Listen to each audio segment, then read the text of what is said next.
Rada Nəsibova qadın kimi necə, xoşbəxtdirmi? Quş gəldi və yaxud biraz məhəbbətdən danış. Azərbaycanda qadın aktrisa olmaq. Sənin göz yaşlarından biz reytinq yığırıq, yaxşı-yaxşı ağla. Açıq-saçıq Səhnələrə çəkilmərəm. xarakterinə mi yaddı, yoxsa? Yalan olar. O detallarla da vermək olar. Yox, rahat deyiləmsə, istəyirsən mənə milyon ver. Mənfi rəy də tapa bilmədim sənin haqqında. Çoxları düşünür ki, bəlkə əməliyyat keçirmişəm, hətta gəlib inanmayıb baxanlar da var üzümə. Olub belə fanatların, yaxınlaşır, sevgi etrafı. Teatra gəlmək istəyirik, bayaq danışdım, imkan yoxdur falan. Deyirəm, sən yetər ki, gəl, mən sənin üçün təşkil eləyərəm.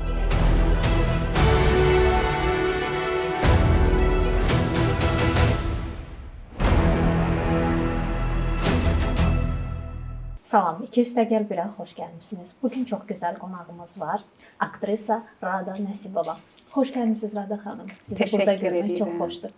Mənim üçün də çox xoş oldu. Vüsalə xanımı çoxdan tanıyıram. Sizi də tanımaq çox xoş oldu. Qeyd etmək istəyirəm ki, 2 ilə yaxındır. Bir çox verilişlərə dəvət eləyirlər. Üzürlü və üzürsüz səbəblərdən gedə bilmirəm, amma açılışı sizlə eləyirəm. Çünki verilişiniz ürəyimcədir. Ara sıra baxmışam, çünki aktyor özünü harda rahat hiss eləyir, orada görmək istəyir. İndi burada rahatam deyə təklifinizi də sevə-sevə qəbul elədim. Çox gözəl, biz çox şadıq ki, təklifimizi qəbul eləmisən. Bizim üçün fəxrdir. Rada çox sevilən aktrisadır. Seriallardan əsasən tamaşaçılar onu tanıyır, amma teatrda da çox gözəl tamaşalarda rol alır və hər tərəfli fəaliyyəti var, belə deyək. Həm komediya, həm dram janrında. Düzdür, daha çox səni dram janrından görürlər efirdə. Efirdə dram janrında həm də rejissorların belə bir xüsusiyyəti var ki, aktrisanı hansı rollarda görüblərsə, elə o cür rollara dəvət eləyirlər. Efirdə mənim komediya olub Qaynana serialı. İlk serialın olub, səhv etmirəmsə? Yox, mənim ilk serialım tələbə idim. Azərbaycan televiziyasında olub Gülzə serialı. O da dram olub. Sonra Qaydasız döyüş var idi. ANS-də Qaydasız döyüş. Bəli, onu izləmişəm. Sonra bir-birinin ardınca Xəzər televiziyası, ATV, ARB. Amma teatrda olub. Yəni sırf dram janrında olmayıb, komediyada olub, dedektivdə olub. Yəni teatr bu tərəfdən bizə çox rahatdır ki, istədiyimiz rolları oynaya bilirik. Fərqli xarakterlərə can verə bilirsiniz. Serialda belədir ki, ya filmdə, ya serialda biraz bizim sənət xoşum gəlmir aslı sözündən, amma aslı sənətdir. Sənin çox böyük arzuların ola bilər, çox böyük istəklərin ola bilər, amma rejissor səni görürmü və yaxud da istədiyin janrdakı rollar oynamaq istəyirsən, o səpkidə filmlər, seriallar çəkilirmi? Məsələn, çox istərdim tarixi seriallarımız olsun. Həmişə özümü tarixi obrazlarda görmək istəmişəm, amma ki, yəni efir üçün qismət olmayıb. Şükür, teatrda oynaya bilirik, amma efirdə çox təəssüf. İnşallah ki, qismət olsun. İnşallah olar. Rada xanım, sizi ümumiyyətlə araşdırarkən daha çox rolun psixologiyasına enən, daha çox araşdıran, onun ruh halını çox dərindən süzən bir aktrisa kimi tanıdıq. Və bu keçidlər sizdə necə olur ümumiyyətlə? Obrazdan çıxmaq, ümumiyyətlə belə bir ritualınız və yaxud rola hazırlıq mərhələniz necə gedir? Xoşbəxtəm ki, deyir bir insan vicdanı varsa, o yaxşı adam demək olur da ona. Çox kitab oxuyan olmuşam. Oxuduğum kitablarda hər obraza görə olub ki, çıxmışam aynəbətdə ağlamışam. Hətta özümə yansıya bilməmişəm ki, bu kitabdır, yazıçının uydurduğu qəhrəmandır, real həyat deyil. Hətta real həyat olmasa belə o mənə çox pis təsir eləyir. Çox duyğusalam. Efirdə fraqman da olsa, nəyisə eşidirəm, kiminsə başına hansısa bir hadisə gəlir, özüm kimi onu yaşayıram. Günlərlə düşünürəm. Bir də görürsünüz YouTube-da və yaxud da hansısa bir şəbəkədə bir uşaq, körpə uşaq. Uşaq ümumiyyətlə mənim yaralı, həssas yerimdir. olur da nələrsə paylaşırlar, həmən söndürürəm ki, yəni doğrudan ən vəhşi də insandır bu dünyada, ən yaxşı da insandır. Bəlkə də hər bir rolu özüm kimi hiss elədiyimə görə. Hərdən mənə deyirdi Rüfət Şahbazov, Rada düyməni bas, indi bu səhnədə ağlayacaqsan. Yəni o qədər əziyyət çəkmirdilər. Bəlkə də ona görə rejissorlar üçün də rahatdır ki, saatlarla işləmirlər. Və deyim ki, bu çox pis təsir edir insanın həyatına. Sən onu oynayırsan günlərlə, adi ssenarini oxuyursan, oxuduğun yerdə, oxuduğun müddətdə baxıram, qəhəri gəlir, o hansı ki, hadisə baş verir. Sonra deyirəm, Rada dayan, sən hələ ssenarini oxuyursan, oynama, yaşama. Yəni, mən bunu bilərəkdən eləmirəm, düşünərək eləmirəm. Bu, yəni, orqanik olaraq içdən gəlir. Bilmirəm, yaxşıdır bu, yoxsa pis? Aktrisa üçün yaxşıdır məncə, amma ümumiyyətlə çox çətindir. Çox çətindir. Çünki o hissləri, o empatiya hissin çox güclüdür. Bölüşürsən o hissləri. Ağlayırsan, sonra görürsən ki, 2 gün sənin başın ağrıyır da evdə. Çünki bir səhnə deyil, axı serialın bilirsiniz də Vüsalə xanım çəkilir. Məsələn, bu gün mənim səhnələrimdirsə, bir gün ərzində səhərdən axşama kimi sənin səhnələrin çəkilir və ssenaristlərdə də qəribə bir xüsusiyyət var. Tamaşaçı nəyə baxırsa, məsələn, mənim oynadığım obrazın yaşantıları tamaşaçıya yansıyır, düşündürür. Radanın bu səhnələrini çox eləyək, göz yaşlarını çox eləyək. Hətta bir dəfə mənə zarafatla deyirlər ki, sənin göz yaşlarından biz reyting yığırıq, yaxşı ağla. Hərdən TikTokda çox nadirən belə canlı açıram, tamaşaçıların ən çox verdiyi sual. Dedi, siz burada da ağlayacaqsınız, siz həyatda da eləsiniz, siz serialda niyə ağlayırsınız? Hərdən deyir, eyni sualdır da, hərdən deyirəm ki, ağlamıram, sizə elə gəlir yalandan. Amma yəni o hissi ötürürsən, tamaşaçı hiss eləyir ki, aktrisa süni oynamır, təbiidir, orqanikdir o səbəbdən. Sosial şəbəkələrdə də aktivsən. Mən araşdırdım bir qədər sənin haqqında. Düzü mən özüm TikToku çox gec açanlardanam. O da podkast yəni səbəb oldu TikTok açmağıma. Baxdım sən də aktivsən sosial şəbəkələrdə. Bu haqqda fikrin nədir? Sosial şəbəkələr həyatımızda necə bir rol oynayır? Bilirsiniz, indi istəsək də, istəməsək də efirdən çox insanlar şəbəkələrdə daha çox olurlar. İstədiyimiz xəbərləri, istədiyimiz məlumatı mən şəxsən özüm də şəbəkələrdən öyrənirəm. Çünki telefon əlimizdədir. Biri var evə gələsən, efir açasan, baxasan. Biri də var ki, axı indi qəzetlərdə, jurnallarda o qədər populyar deyil.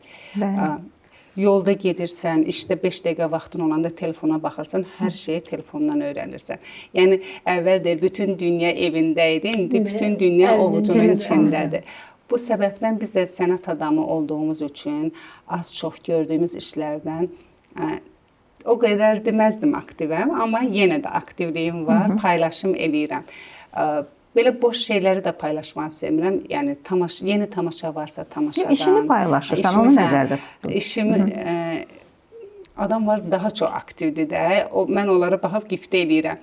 Mən də onlardan baxıb ilhamlanıram ki, nəsə mən də paylaşım ki, mən də aktivəm. Mən bax bayaq dedim ki, efirlərə dəvət olunuram. Əgər bu gün işim yoxdursa, danışacaq bir şeyim yoxdursa, görünmək xatirinə görünmək istəmirəm. Şəbəkədə də eləyəm. Yəni, yeni tamaşa varsa, serial varsa, nə gözəl paylaşım eləyirəm. Olmasa da çox nadirən oxuduğum bir kitabdan status yazaram. Və yaxud da bir filmə baxarım, orada hansısa, məsələn, Honoré de Balzac'ı çox sevirəm. Onun əsərlərindən filmlər olur. Hansı stat xoşuma gəlir, onu da tamaşaçı ilə bölüşməyi sevirəm. Amma ən çox görəcəyim iş varsa onu paylaşmağı sevirəm. Nə gözəl. Gözəl. Rada xanım, ümumiyyətlə aktrisa, Azərbaycanda qadın aktrisa olmaq, onun çətinlikləri və yaxud üstünlükləri, yəni sizin ümumiyyətlə qarşılaşdığınız hansısa çətinliklər oldu mu bu sahəyə gələndən? Ailə tərəfindən də ola bilər, valideynləriniz ümumiyyətlə necə buna münasibət bəslədilər sizin seçiminizə və sənət yolunda qarşılaşdığınız çətinliklər oldu mu ümumilikdə? Maneə olmadı. Mən bədii kitabları anama baxdım, sevdim. Çünki gözümü açandan gördüm ki, anam baxmayaraq evdar qadın idi. Həmişə kitab oxuyurdu. Elə o oxuduqca o bitirirdi. 2-ci sinifdən mən başladım oxumağa və o dediyim kimi hansısa qəhrəmanları hiss eləyirdim, yaşayırdım. Elə bir onları canlandırmaq arzusu məndə baş qaldırdı. Çətinliklər o oldu ki, bəli, var sənin əlindən tutub yol göstərən, məndə o olmayıb. Olmayıb, çox çətin olub. Səhvlər eləyə-eləyə səhvimizi düzəldə-düzəldə inkişaf eləmişik, böyümüşük. Mən hərdən baxıram, aktyor, aktrisalar danışır ki, mənim həyatımda kiminsə çox böyük rol oldu. Yaxşı mənada paxıllığım tutur, çünki bəlkə 10 ildən sonra gördüyün işləri sən daha tez görə bilərdin. Amma bizdə olmayıb deyə, məndə daha doğrusu pillə, yəni çətinliyim çox olub. Buna baxmayaraq özümdə görmək istədiklərimi həmişə başqalarına yaşatdım. Bu səbəbdən hamıya yol göstərir. Yəni Vüsalə xanım azdan çoxdan bilir. Baxmayaraq mən rejissor deyiləm, prodüser deyiləm, senarist deyiləm, amma çəkildiyim filmlərdə, seriallarda olub ki, şəxsən tanıdığım yeni cavanlar olub, teatra yeni gəlib. Bugün efirdə çox populyardılar. İstər aktrisalar olsun, istər aktyorlar olsun, hətta unudulmuş xalq artistləri, əməkdar artistlər yenidən efirə qayıtmasında, yenidən filmlərdə, seriallarda olmasında çox böyük. Rolun olub, belə deyək, yada salmısan. Bu hər adama xas olan bir xüsusiyyət deyil. Buna məsələn yada salmışam. Bugün əgər onları efirdə görürəmsə, deyirəm ki, şükür. Çünki sən geri eləyəsən ki, Allah da sənə qapı açır. Təbii, bu ürəyin genişliyindəndir. Yəni hər adam bunu etmir. Mənim həyatımda elə anlar oldu ki, şəxsi həyatımda, ailədə olan problemlər. Allah yox yerdən elə gözəl möcüzə yaradır ki, mən vacib deyil ki, sənətdə olsun. O hardasa elədiyim bir şey mütləq şəkildə çıxır qabağına, mütləq şəkildə.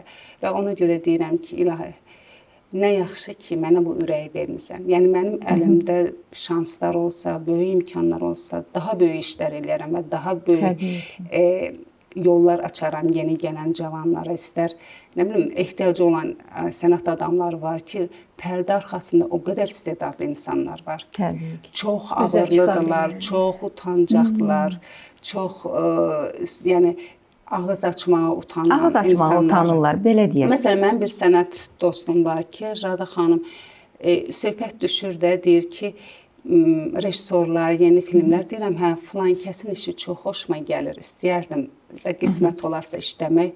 Deyir, dinəndə özünə, deyirəm, mən heç vaxt deyə bilmərəm. Heç vaxt, yəni həyatım boyu deməmişəm. Başqası üçün deyə bilərəm, çox rahatdır. Amma özüm üçün heç vaxt. Deyir, yox, nə var ki, orada mən deyirəm, yazıram, o rejissora, bu rejissora deyirəm ki, yox. Yəni, istəsəm də eləyə bilmərəm. O da yəqin ki, bir vergidir, nədir, deyirəm, yox, mən eləyə bilmərəm. Ən azından işinə baxıram, deyirəm, çox yaxşıdır, bəyənirəm, xoşdur mənə. Nə gözəl. Nə gözəl. Bu ürəyin genişliyindən irəli gəlir və özünə güvəndən irəli gəlir məncə. Yəni hər adam bunu etməz. Ən azından özünə rəqib görər. Belə deyək də. Onu deyirəm ki, mənim kimi də o qədər istedadlı, yəni ağız açmayan, utanan, amma bəlkə də qəlbində o da istəyər ki, hansı bir rolda özünü sınasın. Yaddan çıxırdı. Bu sənət elə bir şeydir ki, 1 il, 2 il olmadınsa unudulursan. Yəni serial interaktiv zəmanədə yaşayırıq da, belə deyək. Bir də tələblər bu gün başqadır, başqa cür olmalısan. Hər gün gündəm dəyişir. Tamaşaçıların da nəbzini tutmaq olmur. Bilmirsən nəyi daha çox sevir. Bu cür eləyirsən, deyir, yox, o birisi daha yaxşı idi. O birisini olursan, deyir, dəyişin də, indi nə bilim, başqa xarakterdə görək. Tamaşaçıların nəbzini tutmaq olmur. Çox çətindir, çox tez-tez dəyişir. Dövrümüzün tamaşaçısı ümumiyyətlə etibarsızdır. Çünki seçim... Aktyor və aktrisa gündəmdə olmayanda artıq unudulur. Yəni, bunu tamaşaçının üstünə atmayaq məncə, zamandır. Bizdə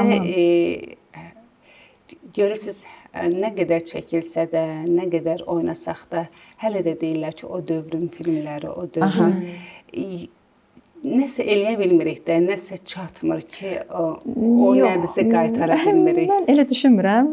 Həmişə belə olub. İstər-istəməz ötən filmlərin nostalgiyası, ötən sənətkar, indi həyatda olmayan o dövrün sənətkarları tarixdə qalıblar artıq. Yəni artıq öz möhürlərini vurublar. Mövzular da bəli maraqlı olur. Mövzu çox önəmlidir. O Felliniyə sual verirlər, deyir ki, yaxşı filmin alınması üçün birinci növbədə nə lazımdır? Deyir ssenari. Deyir bəs ikinci ssenari, üçüncü yenə də ssenari. Çox gözəl ssenaristlərimiz var və indiki cavanlar, rejissorlar, mən baxıram onların gördüyü işləri, yəni həqiqətən çox istedadlıdırlar. Sadəcə o olur, bəzən kadr arxasında elə istedadlar olur, elə ssenarilər olur. Tamaşaçı da o yaxşı işə baxmır. Baxırsan ki, reytinq o hansı ki, çox keyfiyyətlidir. Həm ssenari, həm rejissor işi, kamera işi, aktyor oyunu. Reytinqə baxırsan ki, o aşağıda da hansısa bir serial ki, qışqırırlar, nə bilim, ailə məişət mövzusu, bəsit, amma tamaşaçı ona baxır. Ona görə deyirəm, tamaşaçının nəbzini tutmaq olmur, amma müasir çox yaxşı rejissorlarımız var, hansı ki, adlarını çəkmirəm, mən çox istəyərdim onlarla bir yerdə işləyim. Qismət. Qismət olsun inşallah. Bir də ki, bu dediyimiz müqayisə daha çox bu 90-lardakı bizim film sektorumuzda çox böyük boşluq yarandı. Bax, həmin o dövrdə daha çox başladı. Boşluq yenə var. Boşluq nədədir? İstedadlı insanlarda deyil boşluq. Boşluq bu sahəyə olan diqqətdədir. Danılmaz bir şey var ki, biz biraz özümüzə diqqət verə bilmirik, özümüzü sevə bilmirik. Xaricdən müğənni gələndə ona axın daha çox olur, nəinki özümüzə. Bizim o qədər iş adamlarımız var ki, hərə diqqət ayırsa, desə ki, mən filmə bu qədər pul lazımdır, mən pul ayırıram, kömək edirəm. Yəni, ümumilikdə sevgi olmalıdır. Yoxsa ki, problem nə rejissordadır, nə aktyordadır. Talantlı insanlar çoxdur. Maddiyat. Çox adam çox iş görmək istəyir, amma yoxdur. İstedad var, əlində o şansı yoxdur. Maraq yoxdur da. Düşünürəm ki, bayaq çəkilişdən öncə söhbət edirdik ki, teatra gələnlər varmı? Deyirəm, hər şey reklama bağlıdır. Hər şey o zamanın tələbinə görə deyək də, zamanın tələbinə görə belə olmalıdır. Belə mövzuları bəlkə efirdə qoyulsa ki, kinonun inkişafına yardım eləmək lazımdır. Yəni, bir ölkənin tanınması üçün onun incəsənəti kinosu çox vacibdir. Yəni, tanıtmaq üçün elə ən birinci növbədə kinodur, teatrdır, mədəniyyətdir. Bunlar təbii ki, var dövlət tərəfindən, amma insanlar tərəfindən də olsa, hansı ki, özəl sektor tərəfindən çox yaxşı olardı, çox inkişaf eləyərdi. İndi kim nəyi bacarır, qoyurlar ortaya, uşaqlar hər şey eləyirlər. Son dönəmdə çəkilən o istər vətəndaş adam tutmuş, bölmədir, fraqmanları görürəm. Hal-hazırda sizin çəkildiyiniz serial var, bilirəm rejissor. Mikrorayon serialı. Çox yaxşı rejissordur. SFN Production. Yəni, uşaqlarımız çox yaxşıdır. Yəni, bəzən bizdə olur ki, insan özü çəkilmədiyinə yaxşı deyə bilmir, amma ki, yaxşıya yaxşı demək lazımdır. Yəni, bu bizim borcumuzdur. Amma yenə də kömək olsa, dəstək olsa, çox istəyərdik. Məsələn, ildə bir iş yox, 5 iş ortaya qoymaq olar və rəqabət olduqca inkişaf da çox olur. Bəli, rəqabət mütləq şəkildə olduqca inkişaf olur. Sadəcə bizdə mən düşünürəm ki, yaradıcı insanlar say etibarilə çoxdular və istedadlı insanlar da çoxdular. Xalq olaraq payımıza, bəxtimizə düşüb. Ona görə hər kəs istəyir ki, öz arzusunu reallaşdırsın, öz yaradıcı belə deyək, potensialını ortaya qoysun. Bunun üçün sadəcə biraz imkanlar geniş olmalıdır. Dövlət tərəfindən olan tədbirlərə özəl sektorda qoşulmalıdır. Çox gözəl vurğuladın və çox doğru məqama toxundun bir aktrisa olaraq da, bir yaradıcı insan olaraq da, yəni həm də missiyamızdır. Bəlkə də bunu tez-tez dilə gətirək, bəlkə də gündəmdə saxlayaq ki, bu unudulmasın. Yəni, Rada, bəs ssenari seçimində necə qərar verirsən? Qərar verirəm. Teatrda o şansım yoxdur, çünki teatr dövlət idarəsidir və biz orada işləyiriksə, bizə təqdim olunan rolları oynamalıyıq. Ola bilər rollar bəzən çox ürəyincə olur, bəzən olur da ürəyincə deyil, amma rol verilib oynayırsan. Amma efir mekanı belədir ki, bu səndən asılıdır. İstəsən, yəni qəbul eləyərsən, istəsən qəbul eləmərsən. Olub sizin verilişdə baxmışam ki, elə bir şey yoxdur ki, aktyor, aktrisa nədənsə imtina eləsin. Olur. Çünki insan zövq almalıdır özünə baxanda. Çünki biri var, sən o rolu oynayanda sadəcə oynamaq xətrinə oynayırsan. O qədər görünür ki, efirdə. Var insanlar ki, pula ehtiyacım var idi. O qədər görünür ki, o rol sənin ürəyincə deyil, amma məcbur oynayırsan. Yola verirsən. Yerində deyilsən də. Yerində, öz qabında deyilsən. Ya da rejissor zamanı olmalıdır ki, bu rolu sənə inandırsın, sevdirsin. Mən efirdə bəli seçirəm. Bax, bu il olub ki, bir neçə serialda dəvət almışdım. Yəni şifahi olaraq deyilmişdi. Qəbul eləmədim, çünki özümü görmədim. Məndə puldan, hər şeydən önəmli rol ürəyimcə olmalıdır. Sonra nəysə danışa bilərəm. Mövzu nədir və xarakterimə uyğundur. Çox sərhəd qoyduğum şeylər də var ki, mən çəkinmərəm. Qırmızı xətlər var. Bəli, qırmızı xətlər var. Deyirlər ki, aktyor, aktrisa hər şey oynamalıdır. Mən bu fikirlə razı deyiləm. Dünya filmlərində də mən çox araşdırıram, çox baxıram. Bir də ki, mən özümü kimlənsə müqayisə eləmirəm ki, onlar razıdırsa, mən də razıyam. Bu mənim seçimimdir. Yəni, mən rahatamsa olduğum yerdə soyuğa baxmaram, qara baxmaram, istiyə baxmaram, yağışa baxmaram. Yox, rahat deyiləmsə, istəyirsən mənə milyon ver. Yəni, mənim üçün puldan önəmli oynayacağım roldur. Qırmızı xətt deyəndə, belə deyək də, açıq-saçıq səhnələrə çəkilmirsən. Bir mənalı şəkildə. Yox, çəkilmərəm. Başqa var mı qırmızı xəttdə olmaz dedikləriniz? Başqa yoxdur, yox. Yəni, maşın vursun, çarpsın, neynəsin, yox. Sənət üçün canımı verərəm, amma çəkilmərəm, çünki mən deyiləm də o. Xarakterinə mi yaddır, yoxsa? Yalan olar, çox bayaq olar, çox pis olar. O zaman düşünək ki, xarakterin bir qədər. Xarakterimdən başqa da, özümü başqa cür formalaşdırmışam. Yəni, insan olaraq müəyyən kriteriyalar var. Mən düşünürəm ki, mədəniyyət, kino, o detallarla da vermək olar. Mən insanları dəyişmək üçün kino, teatr, hətta mahnı belə çox böyük rol oynayır. İnsanların xarakterinin formalaşmasında. Bax, biz özümüz uşaq olanda baxardıq hansısa filmə, seriala, özümüzü oradakı qəhrəmanlar kimi görmək istərdik, düzdürmü? Bəzən o filmlər var, adını çəkməyəcəm, bir çox filmlər çəkildi, baxırsan efirə, ancaq negativ, ancaq, yəni cəmiyyətimizdə bu cür şeylər ola bilər. Cəmiyyəti reallıqla göstərmək, bu sənətli film deyərdim, mən ona film deməzdim. Yaradıcı iş insanın həyatına birbaşa təsir eləməlidir, toxunmalıdır, onu yaxşı tərəfə dəyişməlidir. Gözəllik olmalıdır, hər bir şeydə çirkinliyin içində belə gözəllik olmalıdır. Sonuçda, qara buludlar çəkilir, işıqlıq, günəşlikdir. Razıyam sizlə ki, orada sonluğu yaxşı vermirlər. Cəmiyyətin içini göstərmək adından göstərirlər, amma yəni yekun gətirmirlər ki, bu işıqlıq da yəni mümkündür, burada keçəcək. Nəsə belə bir istiqamət vermirlər. Ədil İskəndərov haqqında bir maraqlı, yəni danışır böyük aktyorlarımız. Mən də həmişə elə bir mövzu olanda qulaq asıram. Deyir, film gətiriblərmiş, festival imiş. Filmin biri avtobusda baş verir.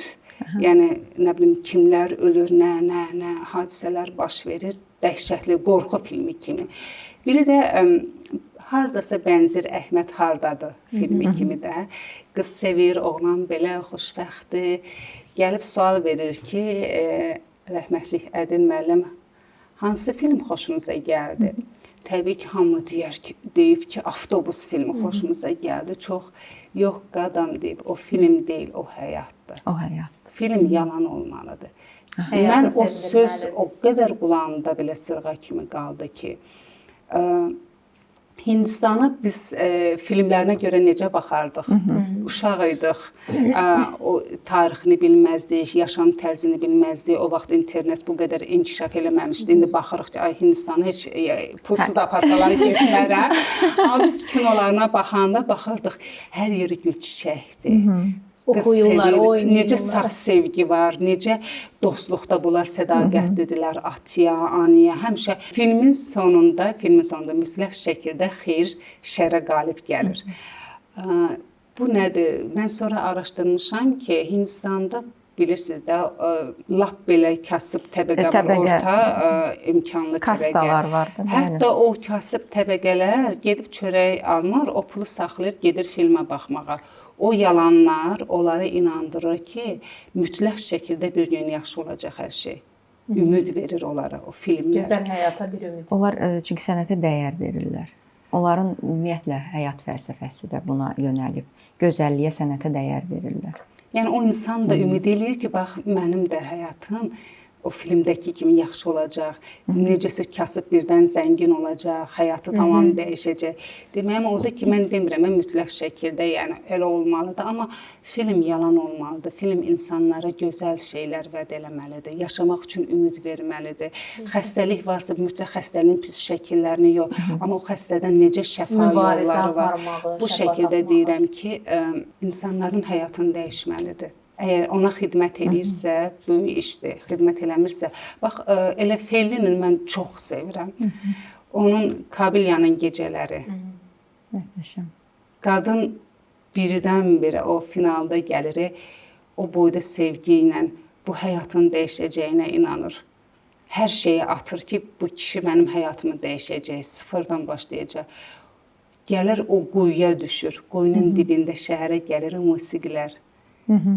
Bu qrimi də çox gözəl eləyir.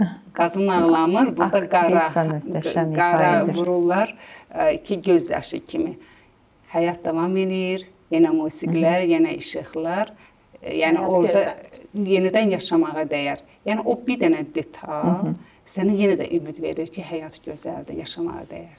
Arada xanım, teatr fəaliyyətiniz də çox maraqlıdır və teatrda ən yadda qalan rolunuz, ən çox sevdiyiniz tamaşanız, biraz onlardan da danışaq. Teatr bizim belə bir deyim var da, ikinci evimizdir. Nə qədər qayğılarımız olsa, o pərdə ki açılır. Bax, bəlkə də çiynində bir ağır yük olur, boğulursan. O pərdə açılanda çox qəribə bir sehir var. Elə bir quş kimi yüngülləşirsən, hər şeyi unudursan da yoxdur. Bu dəqiqə bu anı yaşayırsan. Teatrda çox sevdiyim tamaşalar olub. Kölgə tamaşasında, Anonsiyata, Qanlı Nigar tamaşasında Namiq müəllimlə işləmişdik. Çox qəribə tarixçəsi var Qanlı Nigarın. Standart deyildi. Biz öyrəşmişik, məşq saat 11-də başlayır, hamı məsuliyyətli gəlir, pərdə açılır, rejissor tapşırıq verir. Namiq müəllim də elə deyildi. Özünə məxsus. Biraz çay içək, çay dəmala, oradan danışıq, buradan. Arada bir 10 dəqiqə məşq edirik. Biz 1-2 ay məşq elədik. Dedik ki, axı biz hələ yığıb yığışdıra bilməmişik, ancaq belə söhbət edirik. Və birdən bizə dedilər ki, sabah baxış tamaşasıdır. Biz hələ proqon eləməmişik, tam bütün proqon eləməmişik. Belə də fraqmanlar eləmişik, birinci hissə, ikinci hissədən. Tamaşanı, baxışı oynadıq və özümüz belə dişimizi sıxmışıq ki, nə deyəcəklər tamaşadan. Çıxan aktyorlar axı hər şeyi bəyənmir. Yəni özü yoxdursa bu tamaşada və yaxud da olsa belə çox böyük iddialar olur da, yəni hər şeyin çox pik nöqtəsini axtarırlar. O yoxdursa belə də sıradan tamaşa. Çıxan dedi, bu nə qəşəng tamaşadır. Hamımız bir-birimizə baxırıq doğrudan. Yəni birinci proqonumuz baxışda oldu. Ayda, mən özümü bu tamaşada görmək istəyirəm. Belə qərib olduq və doğrudan da illərlə teatrın ən çox baxılan və sevilən tamaşalarından oldu. Bəli, çox izlənən tamaşa oldu. Sonra bu yaxınlarda bir tamaşamız oldu bizim Şükriyə. Baş rol deyil, orada mənim oynadığım rol, ikinci dərəcələr oldu. Amma tamaşanın özü çox xoşuma gəlir. Biz sehirlidir. şərt deyil başrol oynayasan, amma tamaşa özü uğurludursa, uğurlu tamaşada epizod da yadda qalır. Çünki hərə bir özündən qatır da ora, sağ ol. özündən. Var ki, tamaşada başrol oynayırsan, amma o tamaşada yəni o deyil. Baxırsan ki, o deyil də, yəni rahat deyilsən. Bilmirəm, ssenaridən gəlir və yaxud tələsi hazırlanır. Tamaşa var ki, epizod oynayırsan, böyük zövqlə oynayırsan. Məsələn, mən Əhməd hardadıya baxanda orada epizodlar belə mənə ləzzət eləyir. Baxmayaraq, bax ikinci cümləsi var, amma yadda qalır. Yadda qalır, bəli, illərlə. Çünki aktyorlar düzgün yerindədir, kasting düzgün aparılıb, rejissor gözəl işləyib, fərdi şəkildə aktyorlarla. Qanlı Nigar tamaşasını misal çəkdin, mən izləmişəm təbii ki, bir neçə dəfə. Çox gözəl orada ansambl var. Firəngiz xanım idi, Mütəllimova. Allah rəhmət eləsin, Rəfail Dadaşov idi, Allah rəhmət eləsin. Yəni gənclər, bütün kollektiv, sonra Rəşad vardı, Allah rəhmət eləsin. Çox gözəl, hərə öz yerində idi. Hərə öz yerində idi. Və sevə-sevə. Çox da musiqili tamaşa idi. Təəssüf eləyirəm ki, sonra davam etmədi. Sonra davam eləməməyinə səbəb Firəngiz xanım da səhhətində problemlər yarandı. Bəli, Firəngiz xanımın səhhətində problem oldu. Allah teatrda istəmədi kimsə onu əvəz eləsin. Ona görə yəni Firəngiz xanıma olan sayğıdan. Amma elə tamaşalar var ki, bu gün də oynanılmasa, bax sevə-sevə danışılır. Yadda qalır. Yəni o deyən kimi simada, o təsəvvürdə bir yaranır, bir qəşəng bir emosiya ötürüb, çünki yadda qalıb. Belə bu gün burdayam, teatrdan gəlirəm. Gördüm, heç xəbərim yoxdur. Elana baxanda yeni bir tamaşamızın da əmri verildi. Dostoyevskini çox sevirəm. Bütün, yəni onun romanlarını. Çox qəribədir ki, bu sevdiyim yazarların həyatları da mənə çox maraqlıdır. Fellinini çox sevirəm, onun həyat hekayəsi mənə çox maraqlıdır, Dostoyevskinin. Amma bu çox qəribədir ki, Dayının Yuxusu əsəri qoyulur. Mən heç onu məlumatım yoxdur, deyirsən hekayə əsasında. Mən romanlarını oxumuşam, maraqlıdır. Bax, yerinə düşdü, onu da deyirəm ki, yeni tamaşamızın da əmri verildi. İnşallah premyeraya dəvət edərəm. İnşallah. Amma teatrda varam repertuarda. Bu yaxınlarda bir tamaşanı da təhvil verdik. Bəyquş gəldi və yaxud biraz məhəbbətdən danış. Bəhram Osmanov qrup. Və çox qəribədir ki, burada fərqli nədir? Tamaşaçılar da səhnədə əyləşir. Tamaşaçılar elə aktyorlara qaynayır, qarışır və tamaşanın sonunda məlum olur ki, kəndə kino çəkənləri gəlir, biz kino çəkənləri, hadisələr baş verir. Sonra məlum olur ki, bunlar hamısı kinoya çəkilirmiş. Əslində hadisə bəyin uğurlanmasında olduğu kimi. Nə gözəl. Çox maraqlı idi. Sonuncu tamaşanı bir ay olar, bir ay bundan öncə təhvil verdim o tamaşada. İndi də yeni bir tamaşanın da əmri verildi. Çox gözəl. Rada, bəs aktrisa olaraq formada necə qalırsan? Bu qədər gərgin iş, teatr, çəkiliş, fiziki olaraq da çox gözəlsən, çox gözəl bir xanımsan. Yəni mən üzə deməkdən çəkinmirəm. Gördüyümü deyirəm. Çox gözəl enerji ötürürsən. Tarixi rollardan bayaq söhbət getdi, içimdə qaldı deyim. Yəni çox siman uyğundur tarixi rollara, milli rollara. Yəni bu qədər gərginliyin içində necə qoruyub saxlayırsan bu formanı? Bax, desən ki, xüsusi heç nə eləmirəm. Bir sağlam qidama fikir verirəm. Çox yeyən deyiləm, çörəkdən çox istifadə edən deyiləm. Üz baxımı çoxları düşünür ki, bəlkə əməliyyat keçirmişəm. Hətta gəlib inanmayıb baxanlar da var üzmə. Baxımlar eləyirəm, amma deyim ki, xüsusi nəsə eləyirəm. İdman, evdə gündəlik idmanım var, amma heç vaxt diyeta saxlamamışam. Bu yaşa gəlmişəm, diyeta nədir bilməmişəm. Demək, genetikan da buna genetikamdan başqa çox yeyən deyiləm. Bədən o qədər öyrəşib ki, mən nadirən, çox nadir halda 6-dan sonra yemək yeyərəm. Bəlkə çay, su, meyvə, tərəvəz belə dadaram. Gün ərzində işdə olaram, nəsə yemərəm, məcbur gəlib evdə dadaram. Doyumculluq yox. Bədən artıq o rejimə öyrəşib. Bir də insan içini nə qədər, daxilini nə qədər sevgi ilə doldursa, nə qədər düz tutsa, elə bir həyat hər şey onun xeyrinə işləyir. Bax, mən sizə sevgi verməsəm, siz məni sevə bilərsiniz. Qarşılıqlıdır əlbəttə. Həyatda hər şey qarşılıqlıdır. Deyirlər rollarda belə. Mən hətta uşaqlar üçün oynanan tamaşada belə heç vaxt o uşaq tamaşasıdır. Onu belə sevgi ilə oynamışam. O uşaqların ki gözlərini görürəm zalda. Ən böyük sevgi onlardadır. Uşaqlar mənim üçün başqa bir aləmdir ümumiyyətlə.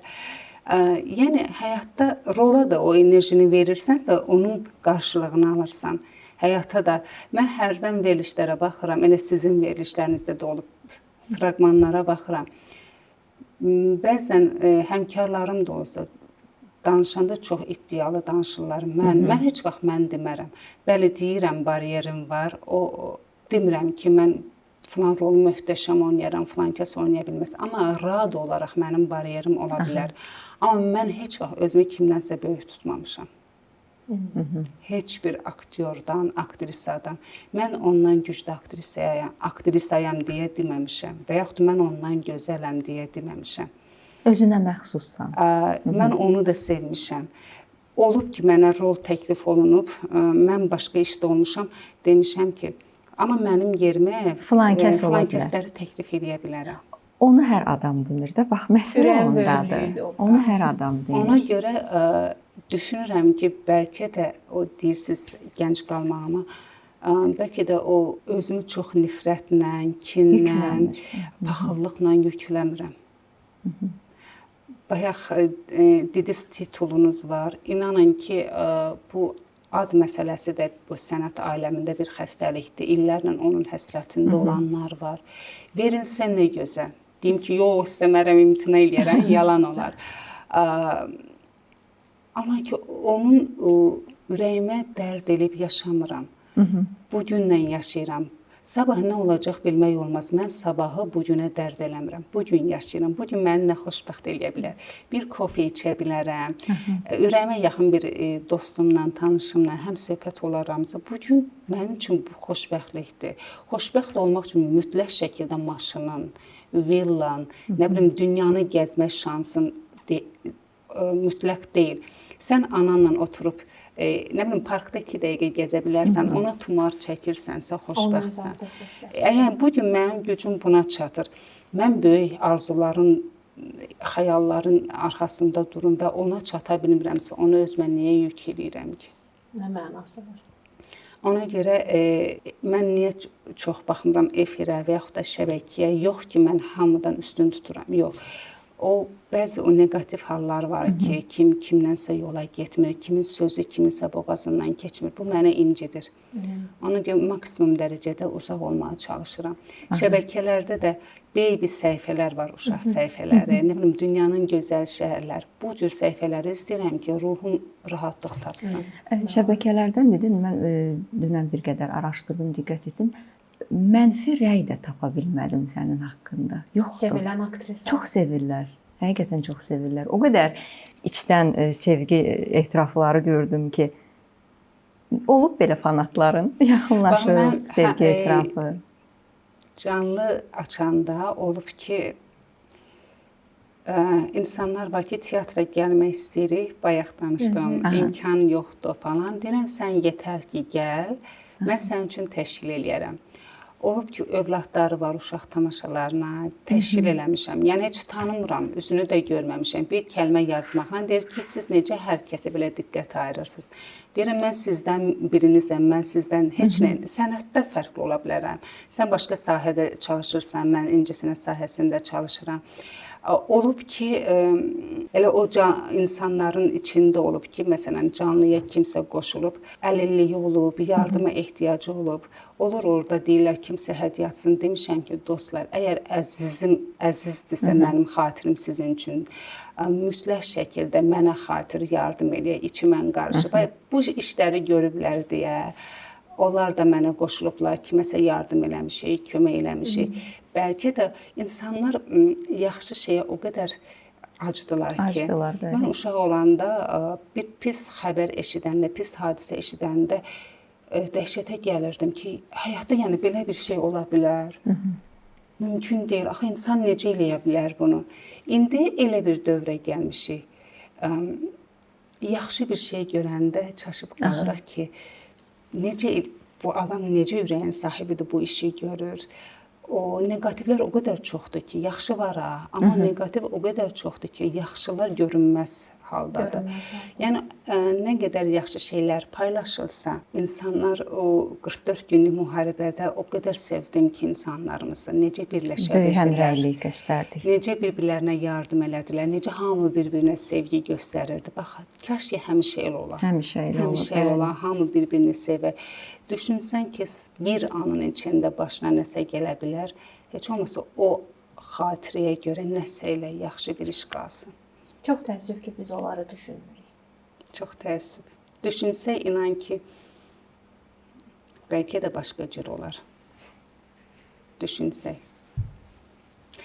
O, yenə kinonu o qədər sevirəm ki, söhbət hərlənir, fırlanır. Baxırsan ki, adam istedadı var əslində. İstedadlıdır, bacarığı var. Amma iç dünyası elə mövzulara toxundurur ki, yəni bunu yaxşı tərəfə də xərcləyə bilər də o istedadı, düzdür. Bəlkə içindən o neqativi atmaq ehtiyacıdır. Bəlkə cəmiyyətdəki bu problemlərə fikir bildirmək ehtiyacıdır. Biraz bu tərəfdən də bəlkə baxaq. Təbii ki, mən də razıyam. Yox, mən də razıyam ki, yəni istənilən ümumiyyətlə sənətin missiyası budur da. Yəni nə təqdim edirsənsə, bunu biraz estetik formada təqdim eləməlisən. Amma ola bilərmi ki, o da çox yəni neqativlə yüklənib də atmalıdır bunu. Niyə bu gün bütün dünya yenə də Fellini deyir? Klassikadır. Onun həyatından oxuyuram. Giuseppe'nin xatirələrindən deyir ki, bir gün bir məclisdə oturmuşuq, deyir, birdən deyir, Fellini mənə deyir ki, Giuseppe yadındadır, deyir, filan tarixdə biz filan ölkədə idik, orada belə bir mənzərə var idi. Deyir, mən deyirdim, hə, amma biz deyir, orada olmamışdıq. O qədər xəyallarında gözəl düşünürdü ki, məsələn, Fransadayıdıq, filan bir parkda belə bir mənzərə var idi. O qədər elə düşünürdü ki, həyatı elə görürdü. Ona görə də onun hər kadrı baxırsan böyük bir filmdir. Necə qurur o kadrı. İllər keçsə, deyirlər, o nə qədər müasirləşmə olsa, nə qədər Oscar alan filmlər olsa, heç bir onu əvəz eləyə bilməz. Eləmir də. Bəlkə bu mənim fikrimdir, bəlkə də yanlış düşünürəm. Yox, düşünmürəm, yanlış düşünürsən. Amma çəkilişi qoyuram qırağa, o mövzular, o necə düşünür. O filmi var, elə yenə xanım oynayır, Giuseppe. Yol filmidir. Mən səhv eləmirəmsə yoldur, Daroqa, elə gedir. Yol, məncə də yoldur. Orada finalda ki, gəlir, qızın səsini eşidir, mahnısını. Onu yolun ortasında qoyan adam necə finalda çökür, heç nə olur da, yəni. Yenə də insan bilirsiniz, o yaxşı insan olmaq o qədər çətindir. O kişini məhv edən nədir? O qadının təmizliyi, saflığı, çökdürür axırda onu ki, mən nə qədər çirkin adamam, mən nə qədər çirkab içində olmuşam. Amma onun təmizliyi, yoxluğu belə məni məhv elədi. Yəni o Fellinin filmləri bəşəridir. Bu gündən çəkmək olar, bəşəri olmaq çətindir. Onu tapa bilmirəm bayaqdan ki, filmlər bugün, məsələn, hansısa bir ölkə ola bilər, o ölkə öz cəmiyyəti üçün nəsə çəkə bilər, onlar üçün maraqlı ola bilər. Mən baxanda mənə maraqlı olmaz. Düşünürəm, rejissorların toxunduğu mövzular bəşəri olmalıdır ki, hamının evinə axa bilsin. Yox? Razıyam. Rada, bəs aktrisa kimi xoşbəxtsən. Rolların, serialların inşallah davamı olsun, daha gözəl işlərə imza atasan. Bəs Rada Nəsibova qadın kimi necə? Xoşbəxtdirmi? Qadın kimi mən o qədər uşaq sevənəm. İllərlə indi yox. Məsələn, mənim 12-13 yaşım var idi. Həmişə bizim evimizin adət-ənənəsi idi. Qonşuların uşaqları bizim evdə böyüməli idi. Aha. Səhər tezdən axşama kimi yatanda gedirdilər. Uşaq bağçalarına gedərdim. Mən məktəbdə əlaçı idim. Bir də görürsüz ki, olurdu. Nəsə bir hadisə baş verirdi. Deyirdilər 3-cü sinifə Rada gəl sən nəzarət elə. Mən onları o qədər əzizləyirdim. Müəllim öz müəllimə eləyirdilər. Mən özüm şagirdəm, müəllimə deyir. Onlar bu suala cavab verirdi. Mənə neçə yazırsınız? Hamıya 5 yazırdım, öpürdüm, deyirdim sizdən yoxdur, siz möhtəşəmsiniz. Yəni 3 alan uşağı da deyirdim, müəllimə yalan deyir, sən əlasan, mükəmməlsən. Gözəl motivasiyadır. 5 yazırdım. Zəng çalınanda bunlar bir də görürsüz, bir həftə keçir, uşaq yaddaşı çox təmiz olur, daha ağ vərəq kimi.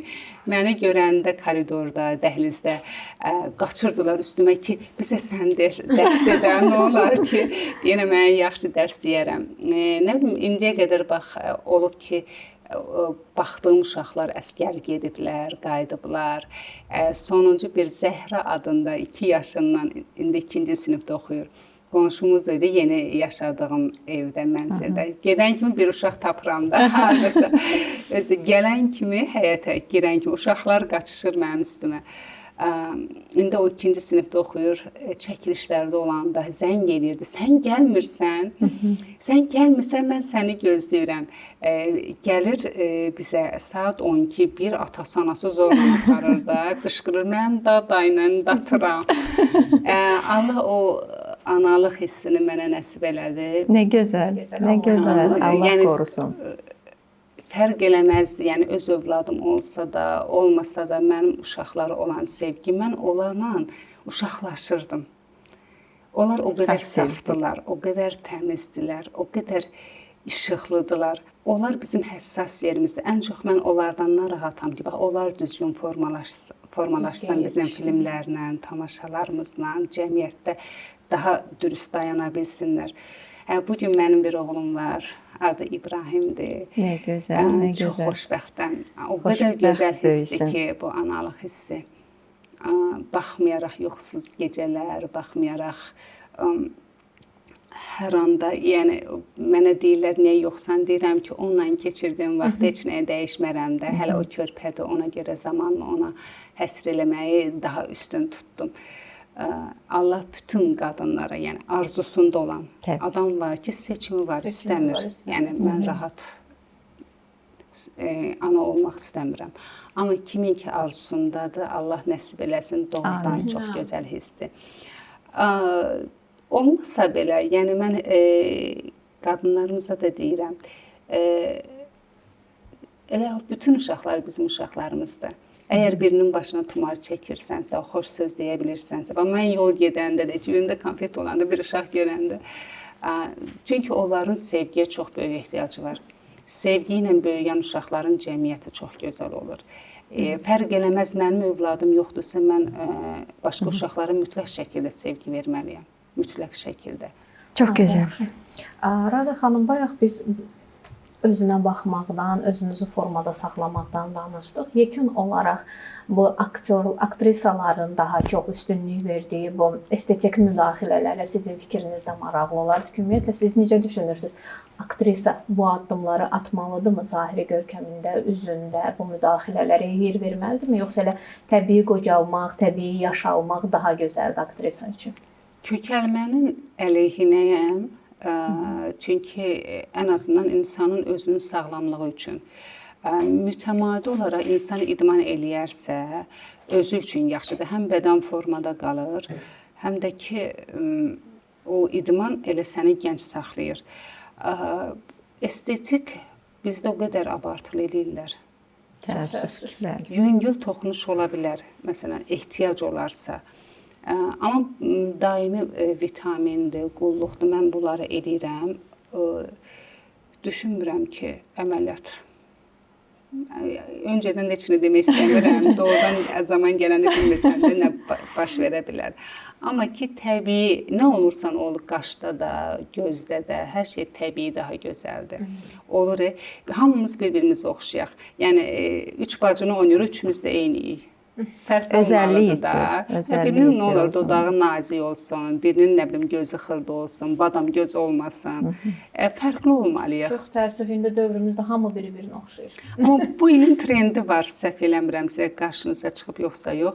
O qız şəkilləri var ki, hansı ki dodağı şişirdilmiş, yəni üzündən belə ər gəlir ki, Təbii formaya qayıdış.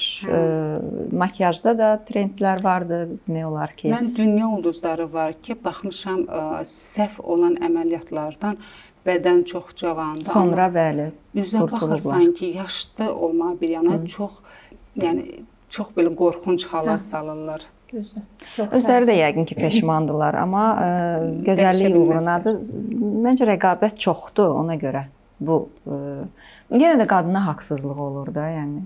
Kişilərdən bu tələb olunmur. Qadından amma hər zaman gözəl formada olmaq tələb olunur, xüsusilə aktrisadan.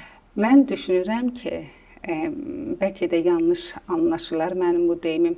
İnsan bekar qalanda o cür şeylərə qaçır. İnsanın məşğuliyyəti olanda fərq eləməz, sənətdən getmir söhbət. İnsan beynini nə ilənsə məşğul eləyəndə. Mən boş qalanda belə bir müddət teatrda olurdu məşqim, serial çəkilişlərim olmayanda. İndi uşaq başım qatır. Mən 2 il ingilis dili kursuna getdim. Bir il nəyəsə gedirəm, mütləq şəkildə başımı nə ilənsə qatıram. İnsan özünə məşğuliyyət tapmalıdır. Özünlə məşğul olanda insan başqa. Razıyam, bəli. Və işini sevməlidir və xüsusilə də mən düşünürəm qadın əgər evdardırsa da belə özünə bəli müəyyən bir məşğuliyyət tapmalıdır. Tikiş ola bilər, yemək bişirmək ola bilər. Övlad sahibi olanlar, yəni övladına vaxt ayıra bilər təbii ki. Rada xanım, verilişimizin çox təəssüf ki sonuna gəldik. Necə gəldik? Demək çox xoş oldu. Yekunda biz sizi yeni layihədə görəcəyik, düzdürmü? Bir balaca onun haqqında da məlumat verək və sağollaşaq. O Girov serialı təsadüfən oldu. Dediyim kimi bir neçə iş oldu. Burada senarist istedadlı adam idi. Böyük deyildi rolum. Yəni 13 hissəli 13 serialı deyəsən. Orada bir 5-6 bölümdə mən varam. Polis obrazının xanımıdır. Dedim ki, yəni fərqli xarakter istərdim. Yəni bir neçə iş olub ki, bu səbəbdən yəni gedə bilməmişəm seriala. Mənim üçün yenə deyirəm, təbii maddiyyat vacibdir, amma ki, önəmli olan rolun xarakteridir. Dedi ki, davamlı olacaq, yəni növbəti sezonda 56 bölüm düşünülür və istəkləriniz, yəni fikirləriniz nəzərə alınacaq. Yəni çəkildiyim, yəni hissələrdə də rol yəni ürəyimcə idi. Ana idi, qayğıkeş anadır, uşağına diqqət ayıran, yoldaşı işdə olduğuna görə vaxt ayıra bilmir. Səhər iş, axşam iş, bu narahatlıq var ki, yəni ata öz övladına vaxt ayırmalıydı. Rada kimi məni narahat edən şeylər var idi deyə. Yəni doğrudan da valideyn həmişə nə olur olsun, övladına mütləq şəkildə zaman ayırmalıdır. Zaman və sevgi. Sevgi çox qeyd önəmlidir. etdiyin kimi, bəli, zaman və sevgi. Çox gözəl. Rejissoru kimdir bu layihənin? Vüqar Vəliyev. Mənə nə xoş oldu. Azərbaycan televiziyasında hamımızın çox sevdiyimiz, çox hörmət bəslədiyimiz Tariyel Vəliyevin oğludur. Aktyor Tariyel Vəliyevin. Rejissor Tariyel Vəliyev. Günləri çəkən. Azərbaycan televiziyasında, bəli.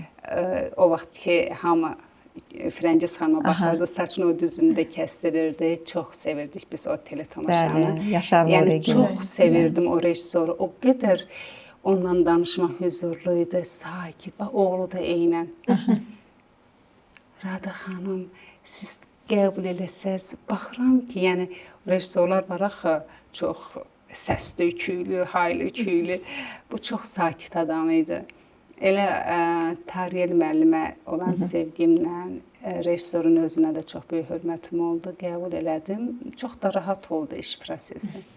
Davamı gəlsin, uğurlu olsun deyirik. Yeni layihələrlə. Sizlə də tanış olmaq çox xoş oldu. Təşəkkürlər, qarşılıq oldu. Forum Bakım Telegram kanalına abunə olsanız, nə qazanacaqsınız? İşçi axtarırsınızsa, iş axtarırsınızsa, mütləq şəkildə abunə olun, CV-lərinizi yerləşdirin və əgər əl işlərinizi böyük auditoriyaya tanıtmaq istəyirsinizsə, mütləq şəkildə Forum Bakuya abunə olub istifadə edin. Çox xoş oldu. Ürəyimiz dolu idi. 1 saat çox tez bitdi. Təşəkkür edirik ki, dəvətimizi qəbul edib gəldiniz. Minnətdarıq. Növbəti işlərinizdə yenidən görüşmək ümidi ilə deyirik. İnşallah. İnşallah görüşmək ümidi ilə və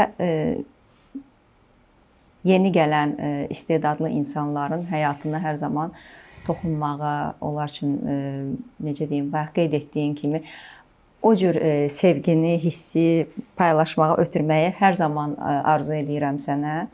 Məncə insanı gənc saxlayan budur. Bəli. Bəli. Bəli, ona görə ruh qocalmır ki. Bəli. Bədən qocalır. Ruh əgər cavandırsa, gözəl düşünürsə, bədən həmişə saxlayır. Belə. Çox gözəl enerjisi ilə bu gün sevilən aktrisamız Rada Nəsibova qonağımız idi. İnşallah yeni layihələrdə yəqin ki, onunla bir daha görüşəcəyik. İnşallah. Bizi izləməyə davam edin.